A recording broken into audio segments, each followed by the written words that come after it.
नमस्ते दोस्तों, मैं doctor Yogita Channapati, Aarush rheumatology and immunology clinic से रूमेटोलॉजी एक्सपर्ट। आज हम बात करने वाले हैं एक ऐसे टॉपिक पर जो इंडिया में बहुत कम लोग समझते हैं, ऑटो इम्यून डिसीज। ये वही कंडीशंस है जिसमें आपके इम्यूनिटी जो आपको बचाती है वही गलती से आपको ही अटैक करने लगती है। इसको समझना बहुत जरूरी है, इसलिए क्योंकि अगर ये सिम्टम्स को इग्नोर किया जाए तो डैमेज परमानेंट हो सकता है। पहले हम ये जान लेते हैं कि हमारा इम्यूनिटी कैसा काम करता है। हमारा इम्यूनिटी एक सुरक्षा टीम के जैसा होती है। जब वायरस बैक्टीरिया हमारे बॉडी में एंटर करते हैं तो इम्यूनिटी उन्हें आइडेंटिफाई करके उनको अटैक करती है। ये जो इम्यूनिटी सिस्टम है ये बहुत स्मार्ट, फास्ट और डिसिप्लिन्ड होता है। लेकिन जैसे किसी सिक्योरिटी गार्ड को गलत लिस्ट मिल जाए वैसे ही इम्यूनिटी कभी कभी गलत टारगेट पकड़ लेती है। ये ऑटो इम्यून डिसीज क्या होती है? जब इम्यूनिटी कंफ्यूज होकर अपने ही जॉइंट्स, आईज, लंग्स, स्किन और किडनीज के ऊपर अटैक करने लगती है, अपना दुश्मन मान लेती है, तो हम इसे बोलते हैं ऑटो इम्यून डिसीज। इसमें दो चीजें होती है, एक तो ओवर एक्टिव इम्यूनिटी मतलब ज्यादा अटैक करना, और दूसरा मिसगाइडेड इम्यूनिटी मतलब गलत जगह अटैक करना। तो रिजल्ट, तो इसके वजह से हमें जॉइंट पेन, स्वेलिंग और बहुत सी थकान और स्किन रैशेस और बहुत कुछ हो सकता है।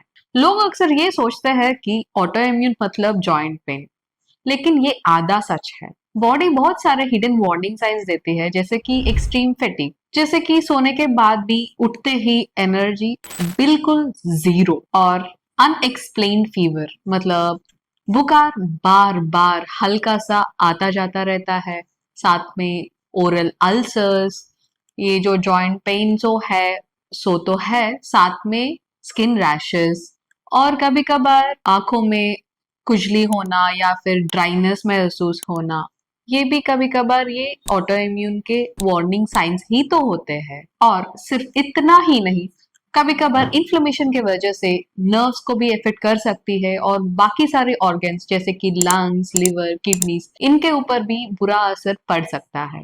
The point is, auto immune ये सिर्फ जॉइंट्स की बीमारी नहीं है, ये पूरा बॉडी को इफेक्ट कर सकती है। क्या होता है अगर इन साइंस को इग्नोर कर दिया जाए? एक तो ऑटो इम्यून डिसीज बढ़ जाती है तो एक तो परमानेंट डैमेज जॉइंट का हो सकता है, अंदर से वो जॉइंट घिस के डिफॉर्मिटी बन जाती है। साथ में ऑर्गन डैमेज, जैसे कि लंग्स, हार्ट और किडनी को इफेक्ट करती है, जैसे कि डिले इन डायग्नोसिस, इसके वजह से बहुत सारे कॉम्प्लिकेशंस हो सकता है। तो साथ में जैसे कि लूपस, रूमेटॉइड आर्थराइटिस, जोग्रेन्स, ऐसे डिसीजेस में ये ऑर्गन इन्वॉल्वमेंट बहुत ज्यादा भी हो सकती है, और डेली लाइफ के ऊपर इम्पैक्ट भी बहुत ज्यादा रहता है। तो थकावट और पेन, डिप्रेशन और डेली वर्क में भी इसका असर बहुत ज्यादा रहता है। तो अपने आप को इम्यूनिटी के अटैक से कैसे बचाएं? पहला, अर्ली डायग्नोसिस। इसका मतलब आपको जॉइंट पेन है, थकावट है और स्किन रैशेस है, तो पहले आपको रूमेटोलॉजिस्ट को दिखाना चाहिए। आपको प्रॉब्लम क्या है ये पहले अच्छे से समझ लेनी चाहिए। दूसरा, लाइफस्टाइल चेंजेस, जैसे कि अच्छे से नींद और स्ट्रेस मैनेजमेंट अच्छे से करना, वेट अगर ज्यादा है तो कम करना, और बैलेंस्ड डाइट लेना, ये सब करना चाहिए। तीसरा, जैसे कि आपको आपके डिसीज के बारे में पता लगता है, उसको रेगुलरली मॉनिटर करना और अपने सिम्टम्स को अच्छे से समझना, और अपने रूमेटोलॉजिस्ट को रेगुलरली मीट करना बहुत जरूरी होता है। और सबसे अहम चीज, मेडिसिन का डिसिप्लिन।